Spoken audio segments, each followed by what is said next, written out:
नमस्कार, आप देख रहे हैं कुरुक्षेत्र। मैं हूं सौरभ शर्मा, आपका स्वागत है।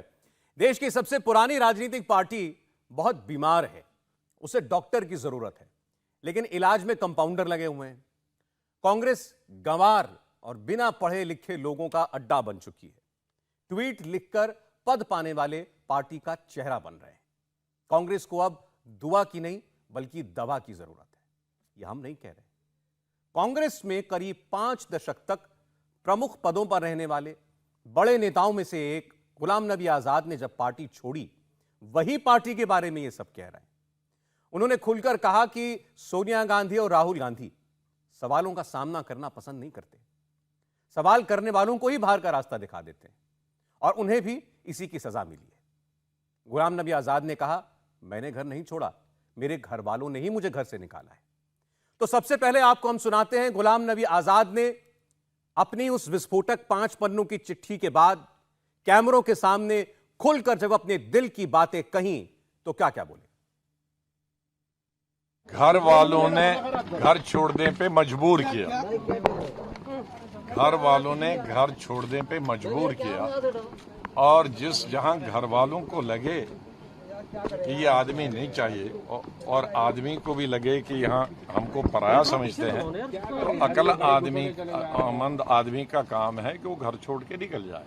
कांग्रेस में तो अनपढ़ों की जमात, और खासकर ये जो बैठे हैं क्लर्कल काम और प्लांट करने वाले, वो कांग्रेस में कभी नहीं रहे हैं। मैं तो दुआ ही कर सकता हूँ, लेकिन मेरी दुआ से कांग्रेस नहीं ठीक होती, उसके लिए दवा चाहिए, और उसके लिए जो डॉक्टर है वो वो कंपाउंडर है, उसके लिए सुपर स्पेशलिस्ट है। ये मैं मोदी साहब को समझता था बड़ा क्रूड आदमी है, शादी नहीं की है, बच्चे नहीं है, बीवी है, तो इसको कोई परवाह नहीं होगा, लेकिन कम से कम इंसानियत तो उसने दिखाई। इतने जाहिल हैं हमारे लोग जो ये चीज को, हमारी कांग्रेस पार्टी उसी दिन से फैला रहे हैं, लेकिन जो गले मिला उसके बारे में एक लफ्ज नहीं करें। असली मोदी सब बहाना। इनकी आंखों में हम खटकते हैं जिस दिन से हमने वो G23 की लेटर, क्योंकि ये कहते थे कि हमको कोई लेटर लिखना नहीं चाहिए। तो कांग्रेस पार्टी से आजाद होने के बाद गुलाम नबी आजाद खुलकर बोल रहे हैं। कांग्रेस का आरोप है कि गुलाम नबी आजाद का डीएनए मॉडिफाइड हो चुका है। वो प्रधानमंत्री के आंसुओं का कर्ज चुका रहे हैं जो संसद में गुलाम नबी आजाद की विदाई के मौके पर मोदी ने बहाए थे, और अब वो कांग्रेस को हराने में मोदी की मदद करेंगे। कांग्रेस के नेता जयराम रमेश ने इसे लेकर एक ट्वीट किया, वो आपको दिखाते हैं। जयराम रमेश कह रहे हैं कि आजाद वर्षों तक जिस पार्टी में रहे, जहां उन्हें सब कुछ मिला, उन्हें उसी पार्टी को बदनाम करने का काम सौंपा गया है। यह उनके स्तर को और गिरा रहा है। आखिर क्यों हर मिनट वो अपने विश्वासघात को सही ठहरा रहे हैं? उन्हें आसानी से बेनकाब किया जा सकता है, लेकिन हम अपना स्तर क्यों गिराएं? तो ये जयराम रमेश कह रहे हैं, और डीएनए मॉडिफाइड वाला ट्वीट भी उन्होंने ही किया था। लेकिन आज बहुत सारी बातें बोली हैं बीजेपी को लेकर भी, और कांग्रेस पार्टी के लिए तो खास तौर पर गुलाम नबी आजाद ने। हम स्वागत करते हैं आज कुरुक्षेत्र में हमारे साथ बहस के लिए दोनों मेहमान जो जुड़े हैं। प्रेम शुक्ला जी, भारतीय जनता पार्टी के प्रवक्ता, प्रेम जी आपका स्वागत है, और रोहन गुप्ता जी, कांग्रेस पार्टी के प्रवक्ता। रोहन जी आपका भी बहुत स्वागत है। रोहन जी, आपसे शुरुआत करना चाहता हूं। देखिए, गुलाम नबी आजाद ने आज कुछ इंटरव्यूज दिए, हमारे रिपोर्टर से भी उन्होंने बात की है। तो जहां से उन्होंने शुरुआत की, उन्होंने कहा कि कोई ये अगर सोच रहा है कि मैंने जानबूझकर नुकसान पहुंचाने के लिए कांग्रेस पार्टी छोड़ दी, तो उनको ये जानना चाहिए कि मुझे मजबूर किया गया। कांग्रेस पार्टी मेरा घर था, मेरे घर वालों ने मजबूर किया मैं घर छोड़ूं, और जब मुझे लगा कि ये मुझे चाहते ही नहीं, ये मुझे इज्जत नहीं दे सकते, मेरा मान नहीं कर सकते, तो मैं क्यों रहूं इस पार्टी में।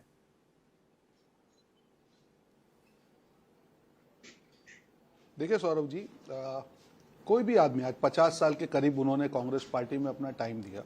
मैं मानता हूं कि उनको कुछ शिकायत हो सकती है। मैं मानता हूं कि हर आदमी जब काम करता है साथ में, शिकायत होना स्वाभाविक है, उसमें कोई बहुत बड़ी चीज नहीं। पर अगर आपको शिकायत है, आप कांग्रेस पार्टी के अंदर हैं, जो बातें आपने लेटर में लिखी, ये मैं हर मेरी डिबेट में कहता हूं कि एक होना है कि मुझे शिकायत होना, और एक होता है जो मैंने चीजें लिखी। मुझे नहीं लगता है कि एक सीनियर लीडर को ये चीज शोभा दे रही थी। अगर आपको लगता है कि आप घर में खुश नहीं है, पर उस घर ने आपको जो 42 साल तक दिया, क्या आप वो एक दिन में भूल जाएंगे? क्या आपके लेटर में वो जो 42 साल की दी गई चीज है, उसका आपको उस लेटर में थोड़ा भी आपको लिहाज नहीं रखना चाहिए था? आज वो सीनियर नेता थे, हर आदमी उनका रिस्पेक्ट कर रहा था। उनको अगर परेशानी भी थी तो उसका डिस्कशन हो सकता था। और ऐसी कौन सी कमिटी थी या ऐसा कौन सा फोरम था जहां पे गुलाम नबी जी नहीं थे?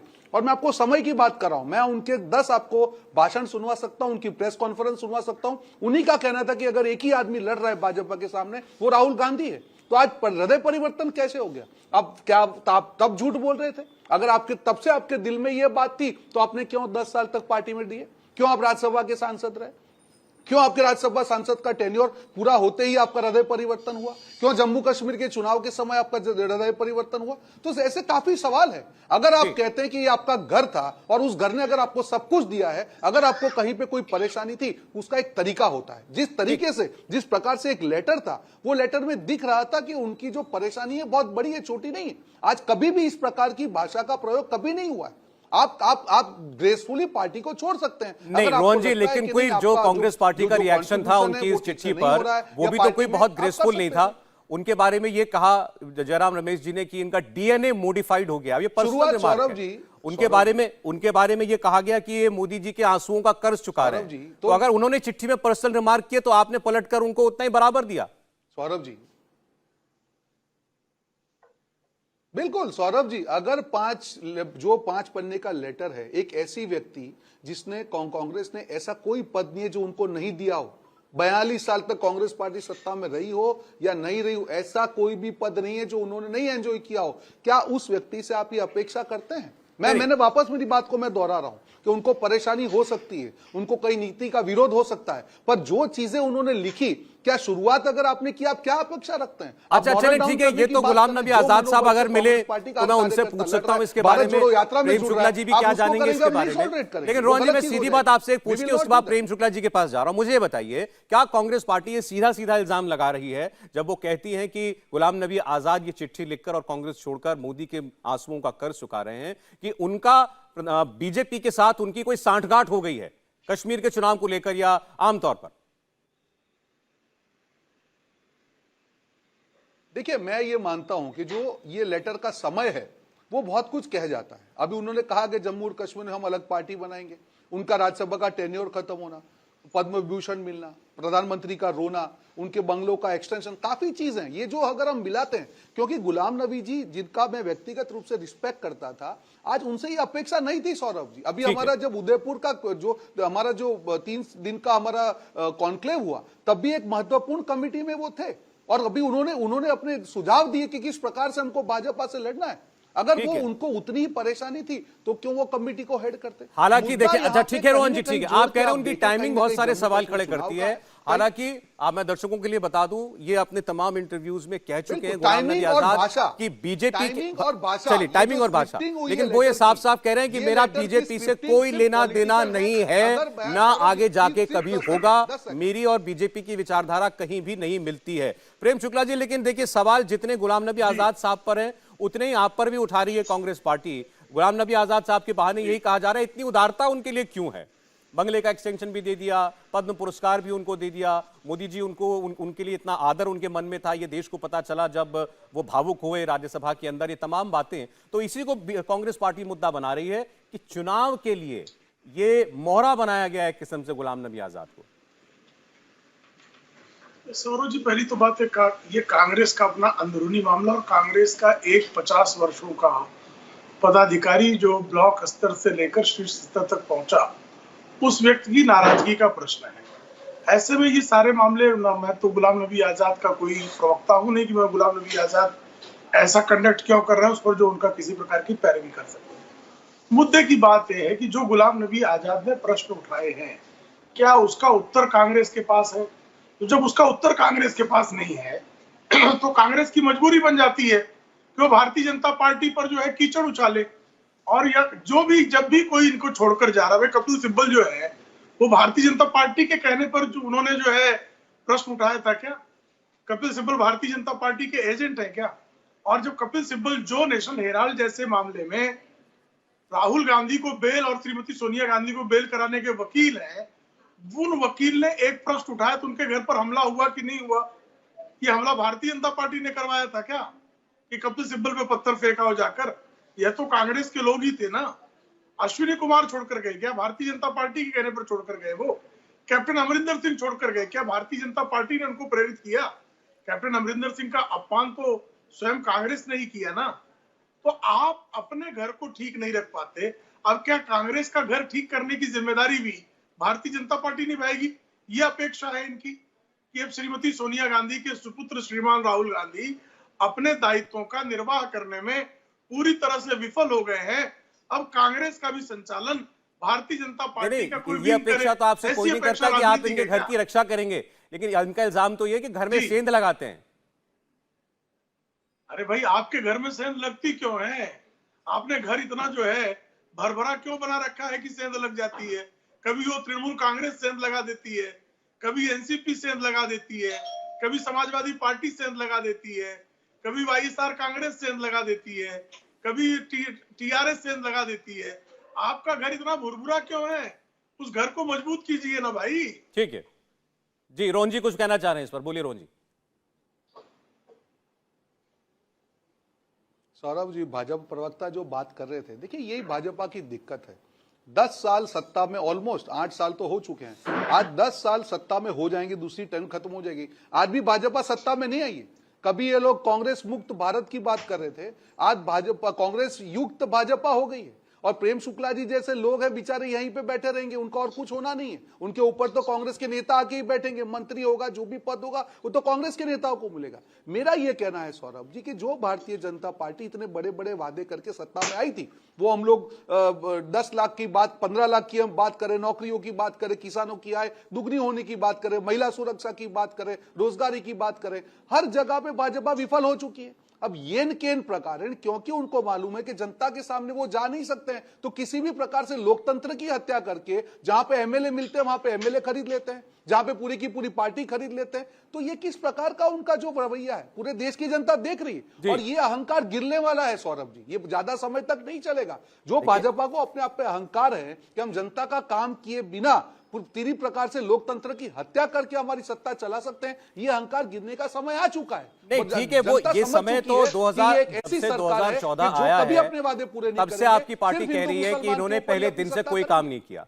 और यही तो गुलाम नबी आजाद ने भी अपनी चिट्ठी में लिखा है कि 2013 में जब से राहुल गांधी जी को वाइस प्रेसिडेंट बनाया गया, तब से पार्टी के अंदर एक तो डायलॉग का प्रोसेस खत्म हो गया, और फिर वो तो सीधा सीधा नाम लेकर के कह रहे हैं ना, अंडर योर लीडरशिप, सोनिया जी को एड्रेस कर रहे हैं कि सोनिया गांधी जी, आप और आपके साथ साथ राहुल गांधी जी की लीडरशिप में 2 लोकसभा चुनाव और उसके साथ साथ 49 में से 39 विधानसभा चुनाव हम हारे हैं।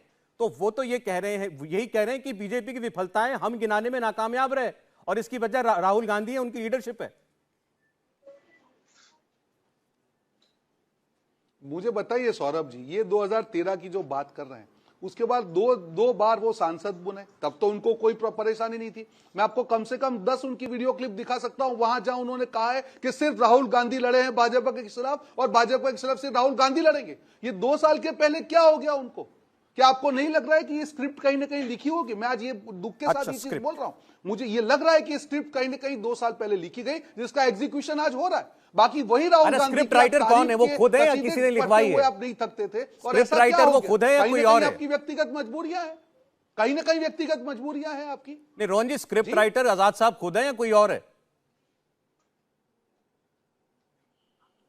लग नहीं रहा है। जिस प्रकार से मैं जानता हूं, जिस आजाद साहब को मैं जानता था 42 साल तक, जिन्होंने पार्टी की सेवा की, पार्टी ने उनको सब कुछ दिया, मुझे नहीं लगता है कि वो है। या तो शायद उनका हृदय परिवर्तन हो गया, या कहीं से उनको जिस प्रकार से मोदी जी शासन करते हैं, कहीं ना कहीं स्क्रिप्ट लिखी गई होगी, अच्छा, पर जो शब्द का प्रयोग किया गया, देखिए शुक्ला जी, कहीं से आजाद साहब को डिक्टेशन दी गई चिट्ठी की, पर जिस प्रकार की जिस भाषा का प्रयोग किया गया, जो मुझे नहीं लगता है योग्य था किसी वरिष्ठ नेता के लिए। जिस पार्टी ने सब कुछ आपको दिया, आप 2013 आप कह रहे हैं जो चिट्ठी की भाषा है वो आजाद साहब जैसे नेता नहीं लिख सकते, जिनको पार्टी ने इतना कुछ दिया, उनको उनके पीछे कोई है। 2 बार राज्यसभा का रोहन जी एक बनाया गया। मिनट, रोहन जी ठीक, 1 मिनट, प्रेम शुक्ला जी बोलिए। जिस तरह की सोच है कि इनके 50 साल जो नेता कांग्रेस में विविध पदों पर रहता है, उसको कोई स्क्रिप्ट लेकर भेज देता है और वो स्क्रिप्ट मान जाता है। मतलब इतनी कमजोर विचारधारा है इनकी तटबंदी इतनी कमजोर है कि जो 50 वर्षों से विविध पदों पर, सर्वोच्च पदों पर बैठा व्यक्ति जो है, जो इनके तमाम राज्यों का प्रभारी रहा हो, मुख्यमंत्री रहा हो, प्रधानमंत्री कार्यालय का राज्य मंत्री रहा हो, विविध मंत्रालयों में केंद्रीय मंत्री रहा हो, उस व्यक्ति को कोई पार्टी एक स्क्रिप्ट भेज देती है और उस स्क्रिप्ट को लेकर वह राहुल गांधी पर प्रहार करता है, क्या ये आपको लगता है कि ये सामान्य लोग आसानी से मान जाएंगे? बार बार ये कह रहे हैं कि भाई भारतीय जनता पार्टी की विफलता है, भारतीय जनता पार्टी की विफलता, और पार्टी इनकी धराशायी होते जा रही है। विफलता भारतीय जनता पार्टी के, 49 में से 39 चुनाव कांग्रेस हार जा रही है। विफलता भारतीय जनता पार्टी की है, लेकिन 2 लोकसभा चुनाव से ये विपक्ष का नेता बनने लायक भी संख्या लोकसभा में नहीं ला पा रहे हैं। तो विफलता किसकी, सफलता किसकी, जनता जानती है। रोहन जी, देखिए, अभी भाजपा प्रवक्ता ने जो बात कही, चुनाव में हार जीत एक लोकतंत्र की प्रक्रिया है। कौन से मुद्दे पर चुनाव लड़ा जाता है, क्या भाजपा के प्रवक्ता एक भी जो उनका वादा किया हुआ है वो पूरा क्यों नहीं है उसका जवाब देंगे? ऐसे कभी कम से कम 10 वादे थे जो प्रधानमंत्री जी ने 5 साल पहले चुनावों की रैली में कहे थे कि 15 अगस्त 2022 को हर घर में जल होगा, हर घर में नल होगा, हर नल में जल होगा, हर साल 2 करोड़ नौकरियां दी जाएगी, किसानों की आय दुगनी होगी, बुलेट ट्रेन चलेगी। कहां है वो सब वादे?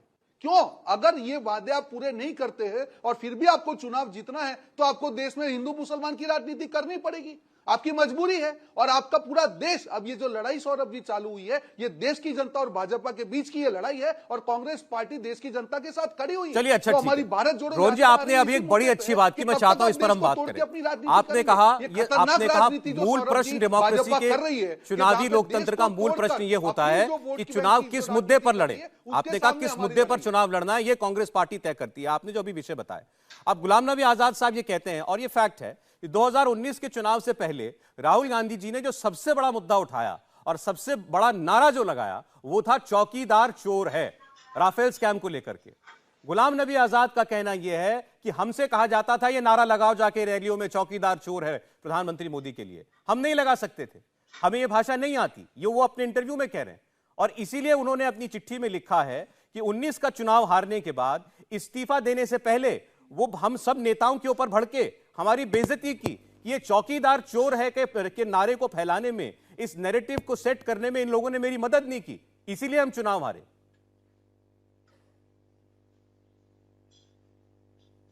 सौरभ जी, मेरा सिर्फ ये कहना है कि आज उस बात को 3 साल के ऊपर हो गए, 3.5 साल करीब हो गए, तो ये हृदय परिवर्तन होने में 3.5 साल क्यों लगे? अगर आपको लगा कि आपका अपमान हुआ, आपको लगता है कि ये पार्टी की नीति के साथ आपकी जो व्यक्तिगत नीति सुसंगत थी, तो आपने क्यों वेट किया?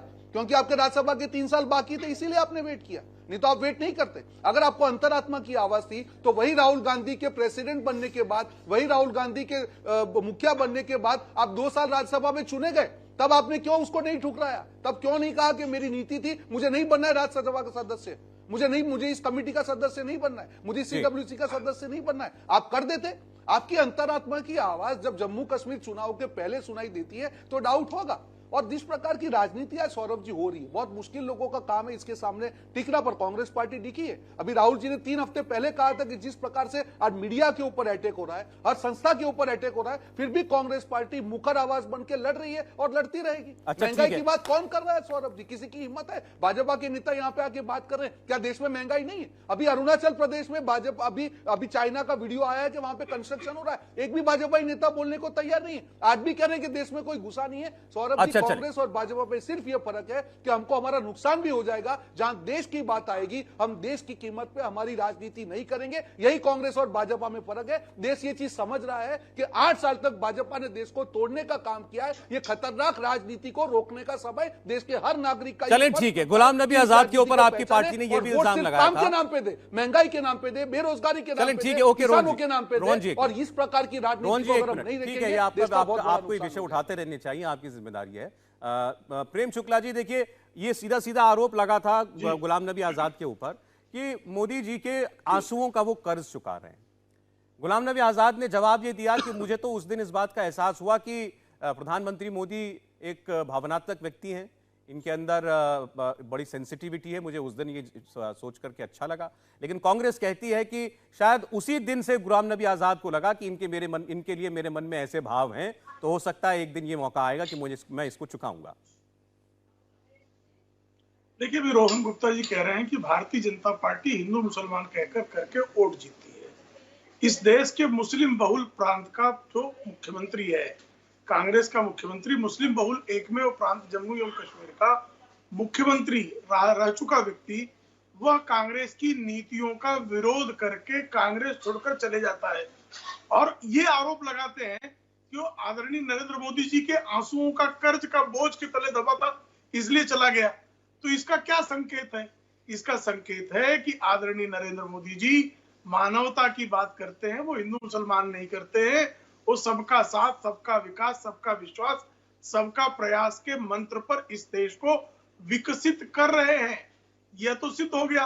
तो कांग्रेस जिस तरह से रफाल के मामले में झूठ बोल रही थी और राहुल गांधी ने सुप्रीम कोर्ट में लिखकर माफी मांगी, सुप्रीम कोर्ट सर्टिफाइड झूठे श्रीमान राहुल गांधी ने रफाल के मामले में आदरणीय प्रधानमंत्री के लिए जिस तरह से अपशब्दों का प्रयोग किया, उन अपशब्दों को इस देश की जनता ने अस्वीकार करके कांग्रेस को धूल दूषित करने का सत्कार किया। यह सिद्ध हुआ है। अब मामला यह बनता है कि कांग्रेस जो बार बार वादों की बात करती है, पंडित जवाहरलाल नेहरू 1946 में जब प्रधानमंत्री बने गए थे, तब से लेकर 2014 तक गरीबी हटाओ कर रहे थे, 22% गरीब रह गए थे। तो नेहरू को हम झूठा कहें, इंदिरा को हम झूठा कहें, राजीव गांधी को लंपट कहें, ऐसे शब्दों का प्रयोग हम नहीं करते हैं। हमारा संस्कार है क्या भाषा का प्रयोग कर रहे हैं? प्रेम शुक्ला, अपनी भाषा का प्रयोग ठीक से करें। और सौरभ जी, आप अपनी डिबेट पे ऐसे आदमियों को मत बुलाइए, लंपट आदमियों को। ये क्या भाषा का प्रयोग है इनका? एक मिनट। क्या भाषा है इनकी? ये किस बात पर एतराज हुआ? अगर मैंने मिस किया तो बताइए किस बात पर। जो उन्होंने राजीव जी के लिए शब्द यूज किए, आप जरा चेक करिए। क्या भाषा का प्रयोग कर रहे हैं? अच्छा, एक मिनट, मैं आपसे बोलिए अपनी भाषा पे कंट्रोल रखिए। इन्होंने जो राजीव जी के लिए कहा मैं वो सुन नहीं पाया क्योंकि इनका फोन कट गया था। मैं उसी के बारे में मुझे इन्फॉर्म किया जा रहा था। इन्होंने नेहरू जी के बारे में ये कहा था कि क्या हम नेहरू को ब्लेम करें, इतनी बात मेरे सामने आई थी। उसके बाद वाली बात मैं सुना नहीं। अगर इन्होंने ऐसा कुछ कहा है तो अपना एतराज आप जता दीजिएगा, वो अभी है ही नहीं हमारे साथ। सौरभ जी, आप चेक कीजिए और ऐसे लोगों को बुलाने से पहले उनकी भाषा का प्रयोग वो अपनी पार्टी के राष्ट्रीय प्रवक्ता हैं, आपकी तरह प्रवक्ता हैं रोहन जी। चले ठीक है, हम मुद्दे पर रहते हैं, इसी पर बात करते हैं। देखिए, आपने भी एक बात कही कि गुलाम नबी आजाद इसका मतलब ये नहीं है कि कांग्रेस के नेताओं के लिए गलत भाषा का उपयोग किसी भी नेता के लिए, किसी भी पार्टी के नेता के लिए ये भाषा का प्रयोग उनको ठीक रखना नहीं होना चाहिए। ठीक, आपने कहा गुलाम नबी आजाद को कौन से फोरम पर बोलने की आजादी नहीं थी जो उनको चिट्ठी लिखने की नौबत आ गई। उसका जवाब उन्होंने दिया है अपने मीडिया के बयानों में। उन्होंने कहा कि मैं किससे बात करूं, मैं वो व्यक्ति हूं जो इंदिरा गांधी के साथ काम कर चुका है, जो राजीव गांधी के साथ काम कर चुका है, मैंने सोनिया जी के साथ काम किया है। और मुझे उन लोगों के साथ जब मैं अपने इश्यूज उठाता था तो मुझसे कहा जाता था कि मैं उनके, क्योंकि वो नाम व्यक्तिगत होकर नाम ले रहे हैं तो इसलिए मैं उनको कोट करते हुए कह रहा हूं कि आप केसी वेणुगोपाल से बात कर लीजिए, आप रणदीप सुरजेवाला से बात कर लीजिए। और वो कहते हैं कि मैं जब मंत्री हो गया था तो ये कॉलेज में पढ़ते थे और मुझसे कह रहे हैं कि ये मेरी समस्याएं सुलझाएंगे।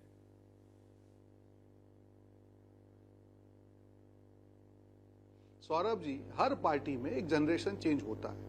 आज भाजपा में नितिन गडकरी कल अध्यक्ष थे, आज उनको पार्लियामेंट्री बोर्ड से हटा दिया गया। आज जो शिवराज चौहान थे, आज भी मुख्यमंत्री है मध्य प्रदेश के, उनको हटा दिया गया।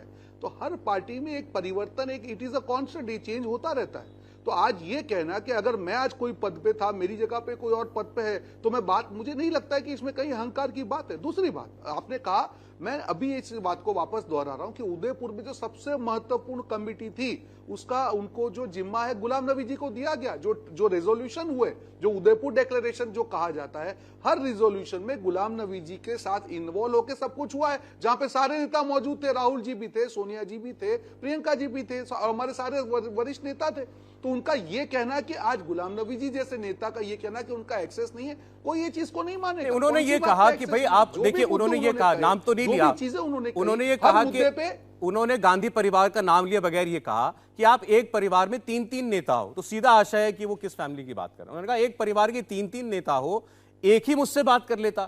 भाई कैप्टन अमरिंदर सिंह जी ने भी खुद ये बात पार्टी से जो भी जैसे भी उनकी विदाई हुई, उन्होंने कहा सोनिया जी ने मुझे फोन करके कहा अमरिंदर आई एम सॉरी, लेकिन कहा मुझसे तो बात ही नहीं की किसी ने, ना सोनिया जी ने, ना राहुल जी ने, ना प्रियंका जी ने।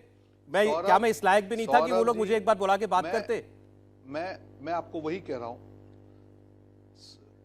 सौरभ जी, अगर आप गुलाम नबी जी की बात करें, मैंने उनका आपके 10 वीडियो में दिखा सकता हूं कि जहां उन्होंने कहा कि राहुल जी हमारे वरिष्ठ नेता और राहुल जी लड़ सकते हैं। आज जो लेटर लिखा गया है, हम ये मान लें कि सारी चीजें जो उन्होंने लिखी है वो एकदम सच है और उसी के ऊपर कोई मतलब नहीं है। हम उसको वो क्योंकि एक वरिष्ठ नेता रह चुके, मैं उस चीज में नहीं जाना चाहूंगा कि वो सच बोल रहे हैं झूठ बोल रहे हैं। मुद्दा सिर्फ इतना कहना चाह रहा हूं कि ऐसा कोई फोरम नहीं था जहां पे लीडरशिप को गुलाम नबी जी का एक्सेस नहीं हो या गुलाम नबी जी को लीडरशिप का एक्सेस नहीं हो। ऐसे हर मुद्दे पे जब भी उन्होंने इंटरनल भी बात की, सीडब्ल्यूसी एक कॉमन फोरम होता है जहां पे सारे नेता रहते हैं, हर आदमी को अपना ओपिनियन रखने का अधिकार है, हर मुद्दे पे डिस्कशन हुआ है। ऐसा कोई मुद्दा नहीं है जहां पे डिस्कशन नहीं हुआ। मेरा ये कहना है सौरभ जी, ये हृदय परिवर्तन होने में इतना समय क्यों लग गया? जब तक आप राज्यसभा के सांसद थे तब आपने कभी भी इस प्रकार की बात नहीं की, क्यों?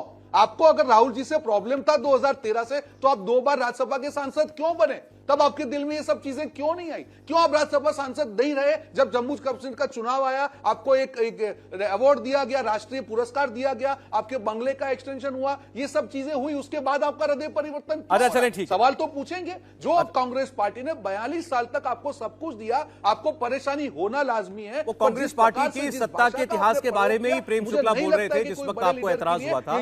प्रेम शुक्ला जी कह रहे थे पार्टी को छोड़े। ठीक है, प्रेम शुक्ला जी का फोन डिस्कनेक्ट हो गया था, फ्रेम भी उनका चला गया था, दोबारा हमारे साथ जुड़ चुके हैं। जी प्रेम शुक्ला जी, आप नेहरू जी से शुरू हुए थे, राजीव जी तक आए थे, उस पर रोहन जी को आपत्ति हुई, वो शब्द मैं मिस कर गया जो आपने कहा, इसलिए मैं उस पर कमेंट नहीं कर रहा हूं। उनका कहना है कि भाई नेताओं के बारे में, उनकी पार्टी के वरिष्ठ नेताओं के बारे में और देश के प्रधानमंत्री रहे हो उनके बारे में कोई अपशब्द इस्तेमाल ना करें। कोई गलत शब्द नहीं कहा जी, आप भाषा पर मैंने कोई गलत शब्द नहीं कहा, कोई अवसर प्रयोग नहीं। मैंने कहा ये कि मैं कांग्रेस की अपसंस्कृति का शिकार नहीं हूँ। कांग्रेस की अपसंस्कृति है कि आदरणीय नरेंद्र मोदी जी के लिए 87 अपशब्दों का प्रयोग। ठीक है रोहन जी, वो बात आपने भी कही थी, मैंने भी कह दी, उसको अब इनका संस्कार इसी से दिखाई दे रहा है। जिस तरह से चीख चिल्ला रहे हैं, मैं तो इनको सुन रहा था, शांति से मैं इनको सुन रहा था ना जनाब को। कांग्रेसी अपसंस्कृति है कि प्रधानमंत्री जी के लिए 87 गालियां आज दिन तक दी जा चुकी हैं, उनके लिए चोर जैसे शब्दों का प्रयोग किया गया, लेकिन हम कांग्रेसियों के लिए लंपट जैसे शब्दों का प्रयोग नहीं करेंगे। ये कहना अपराध है, ये लंपट नहीं है कहना अपराध हो गया।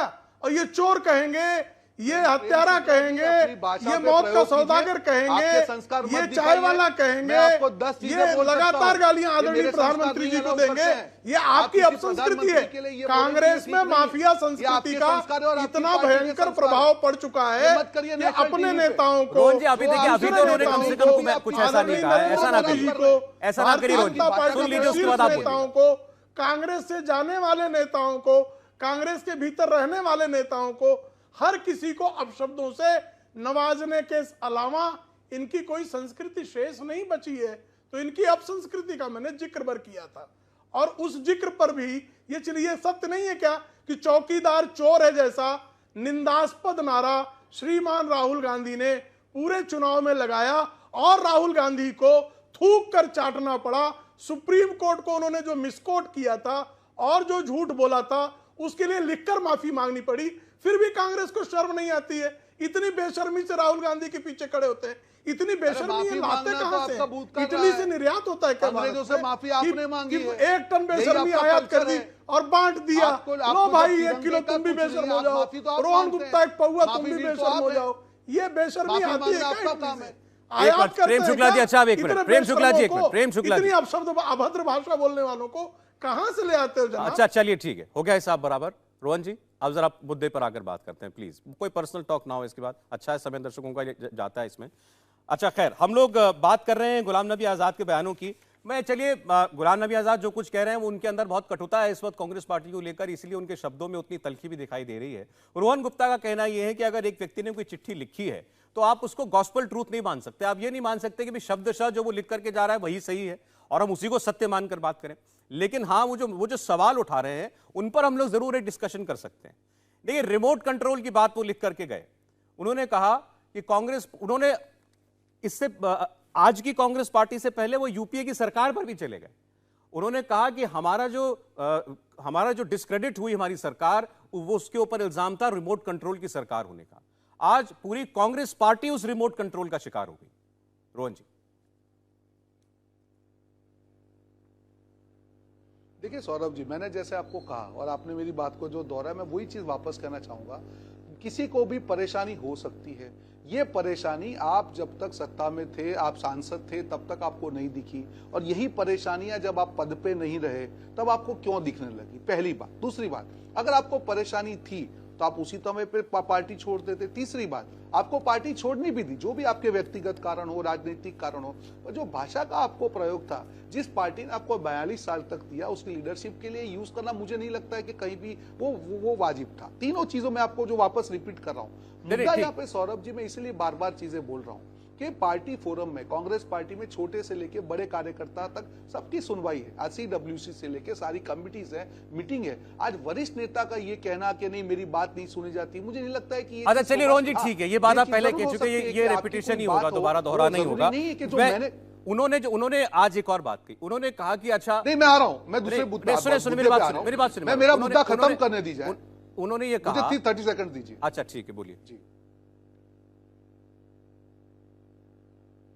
मैं ये कह रहा हूं कि मैंने अगर कोई सुझाव दिया, ये जरूरी नहीं है कि मेरा जो सुझाव है, जहां पे कलेक्टिव लीडरशिप होती है, CWC में ऐसी 10 चीजें डिस्कशन होती है जहां पे मैंने अगर कुछ कहा तो बाकी 10 लोगों की राय वो नहीं होगी, और आम सहमति अगर बनती है कुछ मुद्दे पे, वो डिसीजन नहीं होगा। इसका मतलब ये नहीं है कि मेरी बात सुनी नहीं गई, मैं ये चीज कहना चाहता हूं। अच्छा चलिए, अगर आपको लगता है कि कांग्रेस पार्टी 10 साल में कई चुनाव नहीं जीती है, आप कई जगह पे आप CWC के मेंबर हैं, कई जगह पे आपने चुनाव में टिकट्स भी दिए, हर जगह पे कोऑर्डिनेशन कमेटी में आप मेंबर रहे, तो ऐसा कौन सा मुद्दा है जहां पे आपको मालूम नहीं था? मेरा सिर्फ ये कहना है सौरभ जी, वो तो एक आदमी को जिम्मेदार ठहरा देना, वो तो सीधे सिर्फ राहुल गांधी को जिम्मेदार ठहरा जो कहा है ये वो पूरी पार्टी की तो बात ही नहीं कर रहे, कह रहे पार्टी में तो बात होती ही नहीं, पार्टी में तो फैसले केवल एक व्यक्ति करता है या उनके PA या उनके बॉडीगार्ड करते हैं, वो सिर्फ राहुल गांधी की बात कर रहे हैं, इसलिए जिम्मेदार सिर्फ और सिर्फ राहुल गांधी हैं।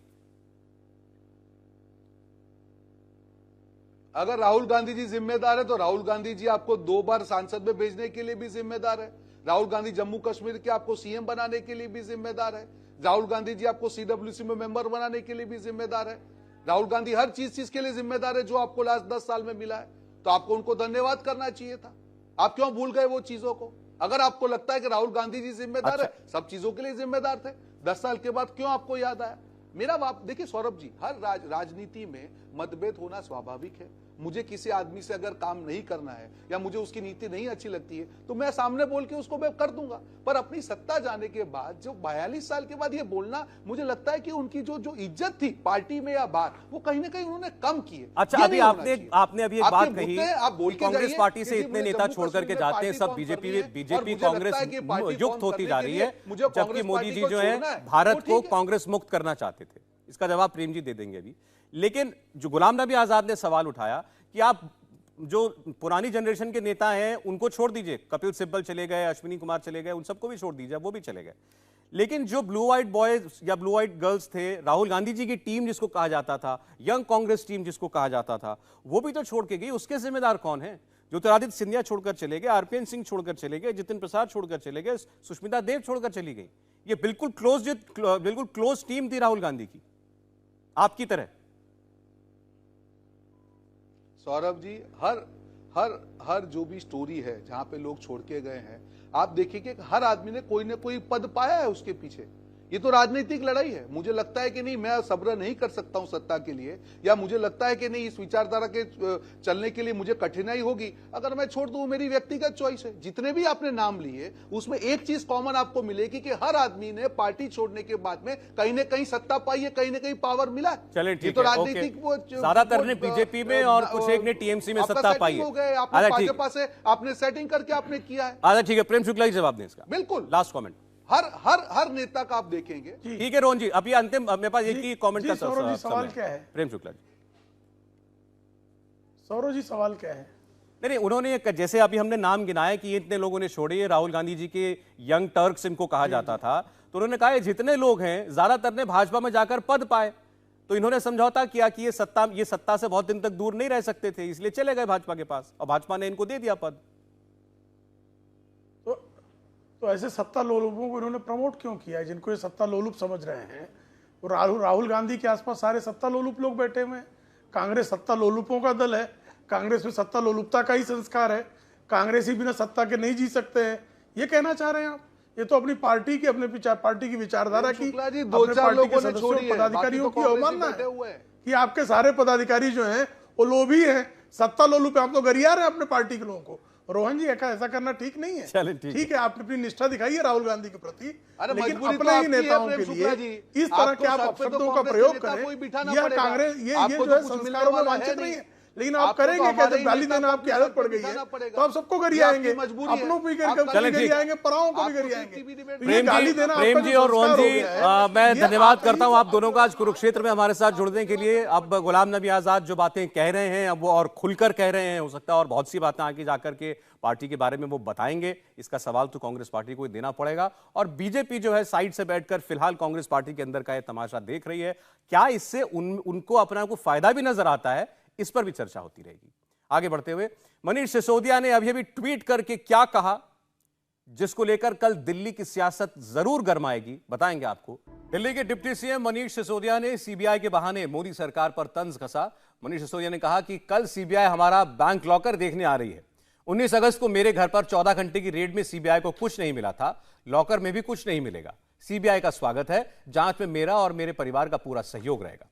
दरअसल मनीष सिसोदिया दिल्ली की एक्साइज पॉलिसी को लेकर जांच के घेरे में है। आरोप है कि शराब कारोबारियों को फायदा पहुंचाने के लिए पॉलिसी में परिवर्तन किया गया, जिसके बदले में करोड़ों रुपए की कमीशन ली गई। झारखंड सरकार ने अंकिता हत्याकांड की जांच एडीजी रैंक को सौंपी है। मुख्यमंत्री हेमंत सोरेन ने जल्द से जल्द मामले की जांच रिपोर्ट देने के निर्देश दिए हैं। शाहरुख नाम के लड़के पर अंकिता को जिंदा जलाने का आरोप है। आरोपी लड़का पुलिस की हिरासत में है। इस हत्याकांड को लेकर सोरेन सरकार पर सवाल उठ रहे हैं। मुख्यमंत्री सोरेन ने अंकिता के परिवार वालों को इंसाफ का भरोसा दिया है और एडीजी रैंक के अफसर को जांच का जिम्मा दिया है।